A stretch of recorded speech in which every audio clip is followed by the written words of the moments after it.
Sir வணக்கம் sir. Sir, ராகுல் காந்தி அவர்கள் நாடாளுமன்றத்தில் பேசுறப்ப ரொம்ப கடுமையாக விமர்சிக்கிறாரு. அம்பானி அதானி A1 A2ன்னு குறிப்பிடுறாரு. இப்படி பேசலாம்? பேசக்கூடாது. A1 A2ன்னு சொல்லக்கூடாது. அம்பானி அதானின்னே சொல்லியிருக்கணும். அதான் கரெக்ட். அதுல என்ன மறைக்க வேண்டியிருக்கு? அம்பானி அதானின்னு இந்த ஓம் பிர்லா சொல்லக்கூடாதுன்னு சொல்லிட்டாரு. ஆமா, முதலாளி பேரை சொன்னா அவர் ஓம் பிர்லா அவரு நாளைக்கு எங்க போய் அதை கல்யாணம் விட்டு கூப்பிடாம விட்டாங்கன்னா என்ன பண்றது? சாப்பாட்டுக்கு என்ன பண்ணுவாரு? பயந்து நடுங்குறாரு. அம்பானின்னு ஐயோ நம்ம முதலாளி பேரை சொல்றாருன்னு நடுங்குறாரு. முகத்துல காட்டுறாங்க அந்த கேமரா. உடனே பின்னாடி மறைக்கிறான் அந்த ஆளு. முதலாளி பேரை சொல்லிவிட்டாங்க. உடனே அந்த துடிக்குது பாருங்க. எங்க முதலாளி பேரெல்லாம் சொல்லக்கூடாது, எங்க முதலாளி பேரை சொல்லக்கூடாதுங்கிறாரு. உடனே அவர் ராகுல் காந்தி அவரு என்னத்துக்கு தான் அப்படி பண்றாரு தெரியல. உடனே A1 A2ன்னு விட்டாரு.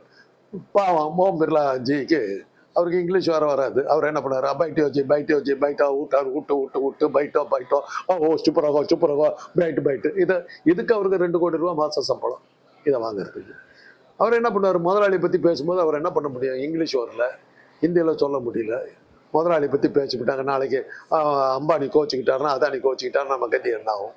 அதெல்லாம் நினச்சிக்கிட்டு அவர் பேரை சொல்லாதேங்கிறாரு. அவரை நினைச்சா வருத்தமா இருக்கு, பாவமா இருக்கு. இந்த ராகுல் காந்தி எய்வு இறக்கெல்லாம் பேசுறாரு. அவருக்கு சொன்னா கேட்க மாட்டேங்கிறாரு. இளரத்தான். மோடிக்கு வயசாகி போச்சு. அவர் தாடி கடியெல்லாம் வளர்த்து கழுத்தில் விழுந்த சுருக்கத்தை எல்லாம் மூடி க்ளோஸ் கோட்டெல்லாம் போட்டு தான் கிளவங்கிறது வெளியே தெரியாமல் இருக்கிறதுக்கு என்னென்ன உண்டோ அத்தனையும் பண்ணிக்கிறாரு. தினசரி அவர் 5 பொண்ணுங்க அவருக்கு மசாஜ் எல்லாம் பண்ணி அழகுபடுத்தி மேக்கப் பண்ணி கொண்டு நிற்க வைக்கிறாங்க. எவ்வளவு பண்ணாலும் நாடாளுமன்றத்துக்கு வந்தால் கேள்வி கேட்டுறாங்கன்னு நாடாளுமன்றத்துக்கு வரது நிறுத்திவிட்டாரு.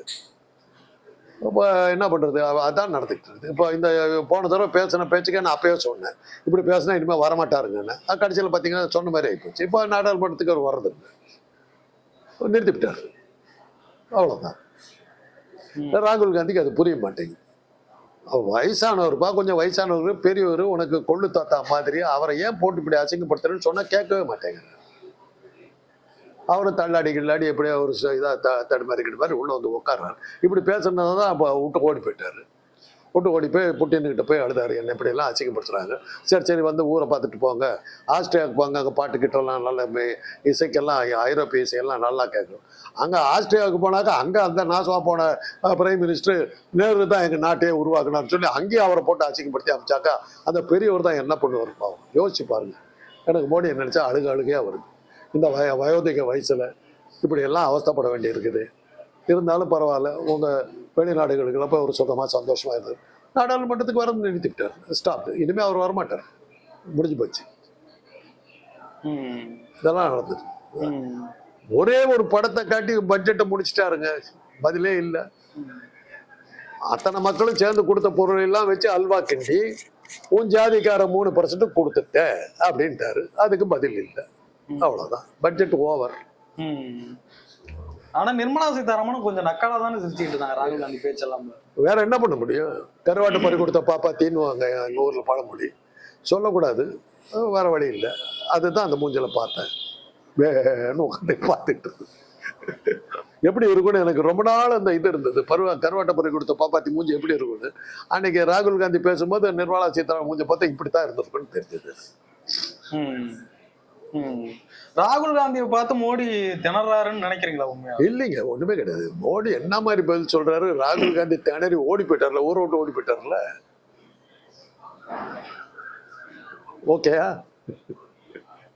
ராகுல் காந்தி நடுங்கி போயிட்டாருங்க. மணிப்பூருக்கு ஓடி போயிட்டாருங்க. அவர் மாஸ்கோல போய் ஜாக்கிரதைன்னாரு, தெரியுமில்ல மோடி. ராகுல் காந்தி மாஸ்கோல போய் ஜாக்கிரதை அப்படின்னாரு. ராகுல் காந்தி பயந்து போய் மணிப்பூர்ல போய் ஒண்டிக்கிட்டார். பயந்து நடுங்கிட்டார். அப்புறமா ஏதாவது எங்க இருக்காரு தேடிட்டு மணிப்பூர் போறதுக்கு பதிலாக வழி தெரியாம ஆஸ்திரியாவுக்கு போயிட்டார். அங்க போய் எச்சரிக்கை கொடுத்தார். ராகுல் காந்தி பி கேர்ஃபுல்னாரு. ராகுல் காந்தி மறுபடியும் டெல்லிக்கு வந்துட்டார் பயந்து போய். ஓகே. கேரளாவில் பெரிய நிலச்சரிவு. அமித்ஷா சொல்றாரு, நாங்க சொல்றத அந்த கம்யூனிஸ்ட் ஆட்சி கேட்டிருந்தா எதுவுமே நடந்திருக்காது. நாங்க சொல்றத அவங்க கேட்கவே இல்லை. மழையே பெஞ்சிருக்காது. நான் தான் சொல்றேனுங்களே, எல்லா வயோதிகர்கள், ஒரு ஆள் வழுக்கத்திலையா கிடக்குறாரு, ஒரு ஆள் தாடி சுத்திட்டு கிடக்குறாரு. செனிலிட்டி வந்துருச்சுங்க. அதை செக்அப் பண்ணணும். ராஜ்நாத் சிங்கு, அமித்ஷா, மோடி இவங்களுக்கெல்லாம் செனிலிட்டி வந்துருச்சு. செனைல் டிமென்ஷியான்னு பேரு. அதுக்கு முன்னாடி இவர் அத்வானிக்கு ஜெயலலிதா தான் சொன்னாங்க, உனக்கு செலக்டிவ் அம்னீஷியானாங்க, இப்போ செக்அப் பண்ணிக்கானாங்க. நான் சொல்றேன் இவங்களுக்கெல்லாம் செனைல் டிமென்ஷியா வந்துருச்சு, செக்அப் பண்ணிக்கங்க, அதான் நல்லது. நாட்டுக்கு நல்லது, உங்களுக்கு நல்லது, உங்க குடும்பத்துக்கு நல்லது. அதான் மோடி குடும்பம் கிடையாது, அதை விட்டுருங்க. மற்ற 2 பேர்த்து குடும்பம் அவங்க கொஞ்சம் பார்த்துக்கணும். தமிழ்நாட்டு மக்களுக்கு ஒரு அதிருப்தி வராதுங்களா சார்? என்ன அது? நிறைய இடங்கள்ல பிஜேபிக்கு ஓட்டு போட்ட மாநிலங்களுக்கு எல்லாம் நல்ல சலுகைகள் எல்லாம் கொடுத்து என்ன கொடுத்திருக்காரு? பிஜேபி மாநிலங்களுக்கு என்ன கொடுத்திருக்காரு? பீகார் அனுபவிக்குது. பீகார் என்ன கொடுத்திருக்காரு? ஆந்திரா நிறைய திட்டங்கள் அங்க கொடுத்திருக்காரு. என்ன திட்டங்கள் சொல்லுங்க? சும்மா நிறைய அதிக நிதியா அங்க கொடுத்திருக்காரு. அதிக நிதி ஒண்ணு கொடுக்கல. கொடுத்ததுல எல்லாத்துக்கும் ஒண்ணுமே இல்லைன்னாரு. இவங்களுக்கு மாத்திரம் இந்த பொறிகளில் வச்சுக்கன்னு கொடுத்தாரு. சந்திரபாபு நாயுடுக்கு பிரச்சனை இல்லை, ஏன்னா அவருக்கு ஒரு கழுத்துல கத்தி இருக்குது, அவர் முறைக்கவே மாட்டார், அவரை ரூல் அவுட் பண்ணிடலாம். ஏன்னா பவன் கல்யாண் வச்சு இவருடைய கட்சியை உடைச்சி ஆந்திராவிலேருந்து இவருடைய ஆட்சியை அகற்றத்துக்கு பவன் கல்யாணம் பயன்படுத்துறாரு தெரிஞ்ச உடனே தான் அவர் அலர்ட் ஆயிட்டார். அலர்ட் ஆகி உடனே அவருக்கு துணை முதல்வர் பதவியை கொடுத்து எதுனாலும் என்கிட்ட பற்றி எனக்கு கவுத்துறாதுன்னு சொல்ற அளவுக்கு இன்னைக்கு சந்திரபாபு நாயுடு மாட்டிக்கிட்டார். அவருக்கு என்னத்தை கொடுத்தாரு? அமராவதிங்கிற நகரத்தை நீ தலைநகரா வச்சுக்க, அங்க கட்டடம் கட்டிக்க வந்துட்டாரு. அதுல என்ன லாபம் இருக்கு? அது ஒரு விவசாய பூமிங்க, இந்தியாவினுடைய மிகப்பெரிய நதிகள் ஓடுற பூமிங்க அது.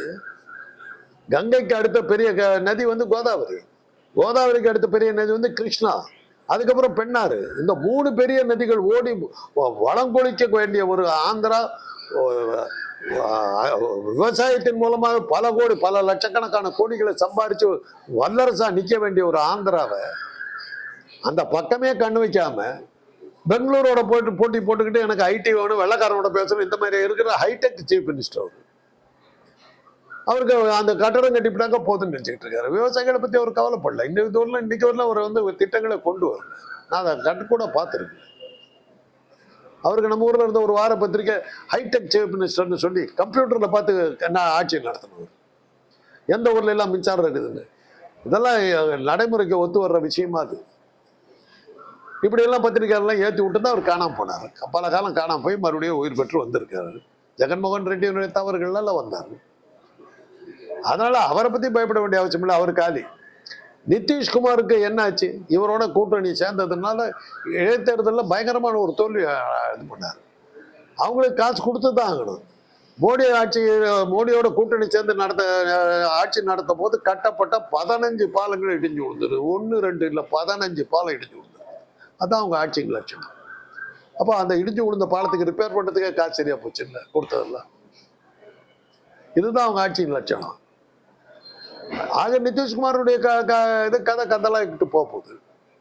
அவர் சீக்கிரம் விழிச்சிக்கலன்னா அவர் முன்னாள் முதல்வர் தான். அது அப்படித்தான் ஆகும். அதில் தான் அவர் நிதி ஆயோக் கூட்டத்துக்கு வராமல் விட்டுட்டார். அவ்வளோ பணம் கொடுத்தும் கூட ஏதோ ஒரு காரணத்தை சொல்லி புறக்கணிச்சிட்டார். அதான் பண்ணார். அப்ப நீங்க சொல்றது பார்த்தோம்னா தமிழ்நாடு மட்டும் வஞ்சிக்கப்படல அப்படி எடுத்துக்கலாமா? மொத்த இந்தியாவே வஞ்சிக்கப்பட்டதுன்னு தானே ராகுல் காந்தி சொன்னாரு. சக்கர வியூகத்துல அபிமன்யு மாட்டிக்கிட்ட மாதிரி இந்திய மக்கள் மாட்டிக்கிட்டு இருக்காங்கிறதான ராகுல் காந்தி சொன்னது. அதுல எப்படி அன்னைக்கு துரோணர், கிருபாச்சாரியார், கர்ண, சகுனி இவங்க அத்தனை பேர் சேர்ந்து எப்படி அபிமன்யு கொண்டாங்களோ அதே மாதிரி இன்னைக்கு இந்தியாங்கிற ஒரு நாடை ஒரு பாஜகங்கிற ஒரு சக்கர வியூகத்தை போட்டு மூடி அங்க சகுனியா இந்த மாதிரிலாம் நரேந்திர மோடி, அமித்ஷா இவங்க எல்லாம் சேர்ந்து அந்த 6 பேர் மாதிரி இவங்க இப்போ இது பண்ண பார்க்குறாங்க. ஆனால் நாங்கள் விடமாட்டோம், நாங்கள் அர்ஜுனனா எழுந்து அந்த சக்கர வியூகத்தை உடைப்போம் அப்படின்னாரு. ஒட்டுமொத்த இந்தியா வஞ்சிக்கப்பட்டதுங்கிறதா எதிர்கட்சி தலைவர் வச்சு குற்றச்சாட்டு. அதுக்கு என்ன பதில்னாக்கா ஜாதி வரியை கிளப்புகிறாருன்னு சொல்லி சமாளிக்கிறார். பதில் வரலையே. அதை சொன்ன தாக்கூருங்கிற ஜாதி பேரை வச்சுக்கிட்டு இருக்காரு ஒரு மந்திரி. அதுக்கு ஓகேன்னு சொல்லிட்டு அதுக்கு ஒரு சந்தோஷப்பட்டுட்டு எனக்கு ஜாதியே தெரியாதவங்க எல்லாம் பேசுறாங்க. ஜாதி அதை சொன்னவர் ஜாதி பேரை வச்சுக்கிட்டு இருக்கிறாரு. ஜாதியை தெரியாதவங்க சொல்றாங்கிறது எவ்வளவு பெரிய கேவலமான விஷயம். அவங்களுக்கு சேர்த்து தானே நீ ஆட்சி புரியுற. ஆங்கில இந்தியர்கள் ஒரு வம்சம் இருந்ததுங்க. இன்னைக்கு அவங்க எல்லாம் போயிட்டாங்க, அந்த ஊருக்கே போயிட்டாங்க, இங்கிலாந்துக்கு போயிட்டாங்க. உங்களுக்கு தெரிஞ்சிருக்காங்க, ஒருவேளை அது கேள்விப்படாம இருக்க போறீங்க. ஆங்கிலோ இந்தியன்ஸ் எல்லாம் இருந்தாங்க. அவங்க வந்து வெள்ளைக்கார தந்தைக்கும் இந்திய தாய்க்கும் பிறந்தவங்க. அதாவது ஒரு 75% மேல. சில பேர் வந்து வெள்ளைக்கார இதாக்கும் இந்திய தந்தைக்கும் பிறந்தவங்க. அவங்களெல்லாம் அவங்க வந்து கூட்டிட்டு போயிட்டாங்க.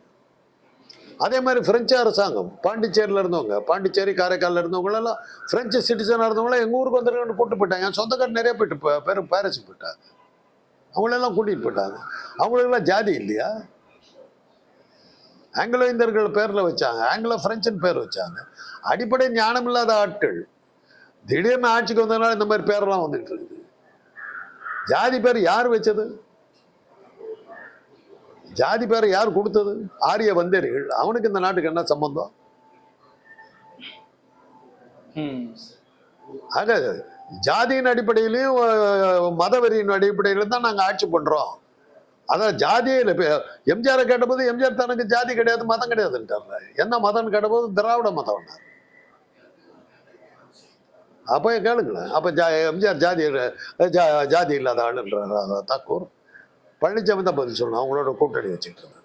அவர் தான் சொல்லணும். சார் நிறைய விஷயங்களை பகிர்ந்து நன்றி சார்.